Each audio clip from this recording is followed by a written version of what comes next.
অনুরাগের ছোঁয়া ধারাবাহিকের আজকের 1 ঘন্টার মহাপর্বে আমরা দেখতে পাবো হিমাদ্রিবাবু হাত টেনে ধরে আদিত্যবাবুর। তারপর বলে, স্যার আমার মেয়েটা খুব ভালো, সুন্দর আমাকে শেষ করে দিল।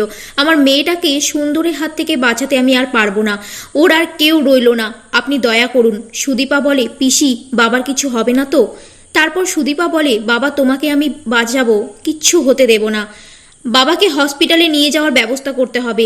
আদিত্য স্যার আমার মেয়েটাকে দেখবেন, না হলে আমি মরেও শান্তি পাবো না। তারপর হিমাদ্রিবাবু বলে, তোর একজন কাছের মানুষ আছে, তোর যমজ, বলতেই প্রাণ হারায় হিমাদ্রিবাবু। সুদীপা বলে, কি বললা বাবা, আরেকবার বলো। আমার কাছের মানুষ কে আছে, কোথায় আছে? পরমা ঘরে বসে কান্না করে। আদিত্য তুমি একবারও আমার খোঁজ নিলে না, আমি কি তাহলে ভুল করছি এসব করে? সঞ্চারী পরমার ঘরের সামনে গিয়ে আড়ি পাতে। তখন আদিত্যর মা বলে, কি করছো তুমি সঞ্চারী, এটা মোটেই ঠিক না।